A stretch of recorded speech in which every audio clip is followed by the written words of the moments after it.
तो hello friends, कैसे हो आप सब। आई होप आप सब बहुत बढ़िया होगे। सो एज्योर 900 सीरीज को हम आगे बढ़ाते हुए आज का जो हमारा टॉपिक रहने वाला है वो है IaaS, PaaS और SaaS। क्या है ये सब? तो ये सब है basically computing models, right? Okay, so या तो ये सब है कंप्यूटिंग मॉडल्स। इसमें हम पढ़ेंगे तीन टाइप के मॉडल्स की क्या होते हैं, और एक और साथ में पढ़ेंगे अपन ऑन प्रेम कि क्या होता है ऑन प्रेम, क्या होता है IaaS, PaaS और SaaS। ठीक है, तो इसको मैं थोड़ा सा फोकस्ड वे में ले आता हूं, राइट। अब हम देखेंगे जो मैं टर्म्स आपको बताएंगे, इन टर्म्स को आप सुनते बहुत जगह होंगे, बट इनका मीनिंग और इनका डिफरेंस समझना बहुत जरूरी है। ठीक है, तो इनको एक एग्जांपल या फिर एक सिंपल वे में और थोड़ा सा इंटरेस्टिंग तरीके से समझते हैं। सबसे पहले हम बात करने वाले हैं ऑन प्रेम की, राइट। किसकी बात करेंगे हम? ऑन प्रेम की।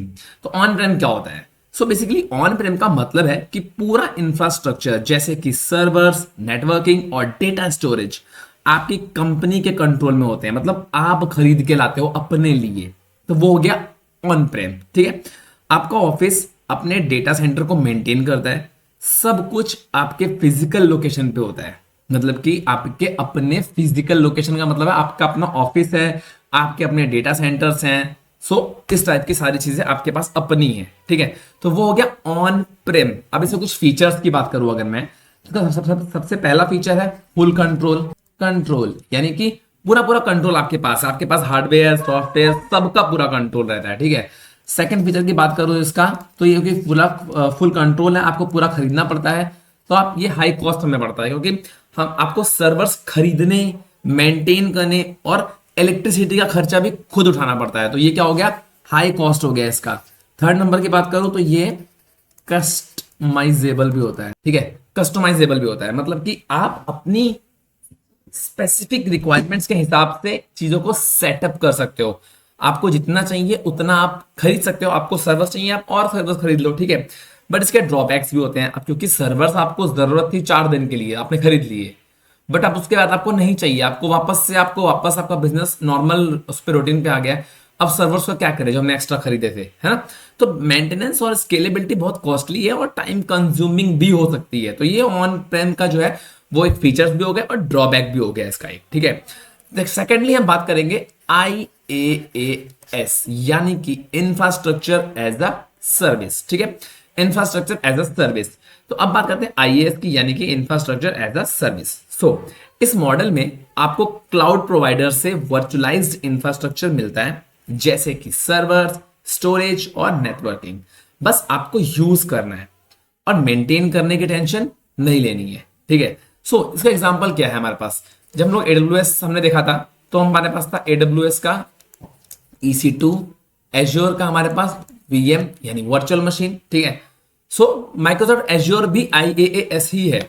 ठीक है, और अगर मैं बात करूं GCP का, तो वो भी इसका ही वो है, पार्ट हो गया। ठीक है, मतलब कि हमने बस रेंट पे लेते हैं चीजों को। अब मैं VM क्रिएट करता हूं, तो मैं जब चूज करता हूं ना कि कौन सा साइज चाहिए, कौन सा CPU चाहिए, क्या क्या OS चाहिए, कौन सा वाला ऑपरेटिंग सिस्टम मुझे डालना है, लिनक्स चाहिए या फिर मुझे विंडोज सर्वर चाहिए क्या, तो वो मैं रेंट आउट करता हूँ। खरीद के तो रखा नहीं मैंने, रेंट आउट करता हूँ, यूज करता हूँ, जितने देर यूज करता हूँ उतने का पे कर देता हूँ, सिंपल। ठीक है, सो इसके कुछ फीचर्स हैं, इसके पास बढ़िया फीचर्स हैं, जैसे कि पहला फीचर है इसका स्केलेबिलिटी, मतलब कि अच्छा खासा आप इसको स्केल कर सकते हो।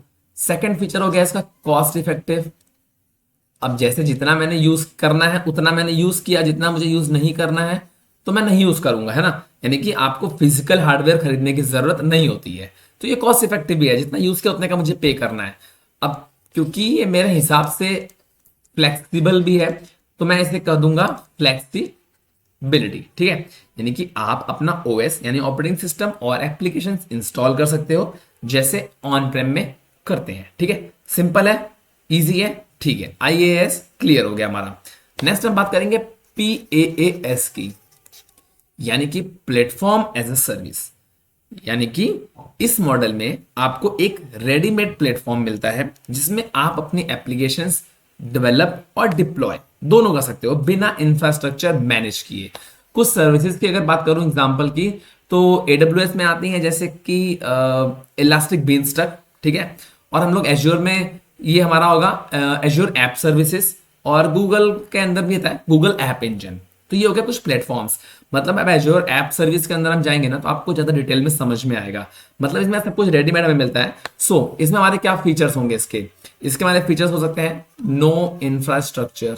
ठीक है, हमें इंफ्रास्ट्रक्चर की टेंशन लेने की जरूरत भी नहीं है, यानी कि सर्वर्स और रन टाइम एनवायरनमेंट को मैनेज करने की जरूरत ही नहीं है। सेकेंडली हमारा हो गया इसका faster deployment, sorry faster development. ठीक है, फास्टर डेवलपमेंट मतलब टूल्स और फ्रेमवर्क्स प्री कॉन्फ़िगर्ड होते हैं, तो जो डेवलपमेंट स्पीड होती है उनको बढ़ा देते हैं ये सब, क्योंकि प्री कॉन्फ़िगर्ड है। ठीक है, थर्ड की अगर बात करूं तो ये होता है फोकस ऑन कोड। हम इसको और इजी वे में भी समझेंगे आगे। ठीक है, तो आपको सिर्फ अपने एप्लीकेशन पे फोकस करना होता है, तो यहां पे आ गया फोकस ऑन कोड। आप अपने चीजों पे ध्यान दो और टेंशन लेने की जरूरत नहीं है। हाँ, इसका एक ड्रॉबैक भी है, अगर ज्यादा कस्टमाइजेशन के ऑप्शंस नहीं होते इसमें, इसके अंदर पास के अंदर ज्यादा कस्टमाइज नहीं कर सकते हम, क्योंकि सब कुछ प्री डिफाइंड रहती हैं चीजें। ठीक है, सो इसमें ज्यादा कस्टमाइजेशन के ऑप्शंस नहीं होते हैं, क्योंकि प्लेटफॉर्म क्लाउड प्रोवाइडर के कंट्रोल में होता है, हमारे कंट्रोल में तो नहीं होता है। अब अगर एज्योर ऐप सर्विसेज यूज करूंगा तो जो उसके अंदर फीचर्स होंगे वही यूज कर सकता हूं। ठीक है, so last but not least हमारा है SaaS। ठीक है, सास यानी कि software as a service. So SaaS एक ready to use software solution होता है जो आप डायरेक्टली यूज कर सकते हो बिना कुछ इंस्टॉल किए या मेंटेन किए। जैसे कि इसका एग्जांपल है बहुत बढ़िया, जीमेल सर्विसेज हम यूज करते हैं। क्या करते हैं, हम मेल ओपन करते हैं, डालते हैं किसको भेजना है, कंटेंट डाला, सब्जेक्ट डाला एंड सेंड। हमें कुछ टेंशन लेने की जरूरत नहीं है, इंफ्रास्ट्रक्चर की भी टेंशन लेने की जरूरत नहीं है, कुछ भी नहीं, सब कुछ रेडीमेड एकदम, है ना। ये माइक्रोसॉफ्ट 365 हो गया, जूम हो गया, सेल्स फोर्स हो गया, ये सारे एप्लीकेशन क्या है, ये सब SaaS है ना, कि ये सब रेडीमेड एकदम रेडी टू यूज है।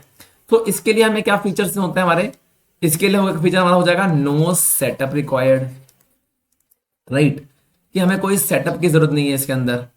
सेकंड फीचर हमारा हो जाएगा सब्सक्रिप्शन, यानी कि SaaS जनरली मंथली या एनुअली सब्सक्रिप्शन पर बेस्ड होता है, तो ये सब्सक्रिप्शन वाइज रहता है। आपको थोड़ा यूज करना, 6 महीने का ले लो, बड़ा समझ में आता है तो आज 6 महीने और एक्सटेंड कर लेंगे, क्या प्रॉब्लम है। ठीक है, थर्ड हो गया इसका ऑटो अपडेट, यानी कि या फिर कह दो ऑटोमेटिक अपडेट्स। आपको सॉफ्टवेयर अपडेट के बारे में सोचने की जरूरत नहीं होती है, ये ऑटोमेटिकली अपग्रेड हो जाते हैं। ठीक है, सो ये एक सिंपल सा तरीका था समझाने का आपको। अगर मैं इसको और इजी वे में समझाने की कोशिश करूं तो आप देखो, ऑन प्रेम का मतलब हो गया आपकी अपनी कार। ठीक है, ऑन प्रेम का मतलब हो गया आपकी अपनी कार। IaaS का मतलब हो गया रेंटल कार। रेंटल मतलब आपने रेंट पे लिया, आप चला रहे हो, ठीक है, आपने खाली कार रेंट पे ले ली है। PaaS का मतलब हो गया ओला उबर, मतलब टैक्सीज। और SaaA का मतलब हो गया बस। अब इसमें क्या डिफरेंस है, अब आपकी अपनी कार रहेगी। ठीक है, अब आपकी अपनी कार है क्योंकि, तो आपको रास्ता भी देखना है, गाड़ी का ध्यान भी रखना है, ड्राइवर भी आप खुद हो, इंश्योरेंस भी आपको कराना है, पेट्रोल भी आपको भराना है, मेंटेनेंस भी आपको करना है, अगर कुछ अपग्रेड आता है इसमें वो भी आपको कराना पड़ेगा। ठीक है, अब रेंटल कार में क्या होता है, रास्ता आपको देखना है, गाड़ी का ध्यान आपको रखना है, ड्राइवर आप हो, इंश्योरेंस आपको कराना पड़ेगा, फ्यूल आपको भराना पड़ेगा। मेंटेनेंस और अपग्रेडिंग आपके हाथ में नहीं, क्योंकि आपने वो कार रेंट पे ले रखी है, जिसकी वो कार है वो संभालेगा, है ना। तो इसका आपको ध्यान रखने की जरूरत नहीं है, बाकी ये सारी चीजें आपको खुद से मेंटेन करनी पड़ेंगी। तो ये हो गया IaaS। अगर बात करो प्लेटफॉर्म एज अ सर्विस, यानी प्लेटफॉर्म आपको मिलता है, मतलब आपको बस रास्ता बताना है, बाकी आपको किसी चीज का ध्यान नहीं रखना। ठीक है, टैक्सी में क्या होता है, आप जाके बैठ जाते हो, आप खाली बोलते हो मुझे वहां जाना है, ठीक है, मुझे वहां जाना है, मुझे वहां छोड़ो, आपने रास्ता बता दिया ओला वाले को, ओला वाला आता है। अब गाड़ी की टेंशन आपकी नहीं है, ड्राइवर टेंशन आपकी नहीं है, इंश्योरेंस आपको नहीं समझना, फ्यूल आपको नहीं समझना, मेंटेनेंस आपको नहीं समझना, और अपग्रेड भी आपको नहीं समझना, ये सारे नहीं है। ठीक है, अब बात करें बस की, तो बस को तो आप रास्ता भी नहीं बताते, बस तो उसी रास्ते पे जा रही होती है, हमें खाली बैठना होता है, हम खाली बैठ गए, बस खुद जा रही है, कैसे जा रही है, कहां जा रही है, वो बस जाने। तो सारी चीजें वो खुद मैनेज करते हैं, तो वो हो गया SaaS।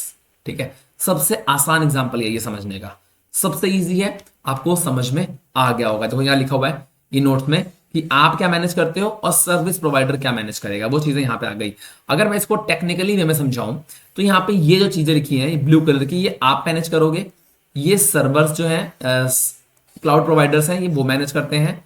ठीक है, एप्लीकेशंस के अंदर, जैसे कि application, data, run time, middleware, OS, virtualisation, server, storage, networking, ये ओवरऑल चीजें होती हैं। अगर आप खुद का अपना बनाओगे डेटा सेंटर तो आपको ये सब आपको खुद मैनेज करना पड़ेगा। अगर आप IaaS यूज करोगे तो आपको इतना मैनेज करना पड़ेगा, PaaS करोगे तो आपको इतना, SaaS करोगे तो कुछ भी नहीं मैनेज करना, सब कुछ आपको मिलेगा बस आपको रन एंड प्ले एंड मतलब रन करना और प्ले करना, मजे करने हैं, ठीक है।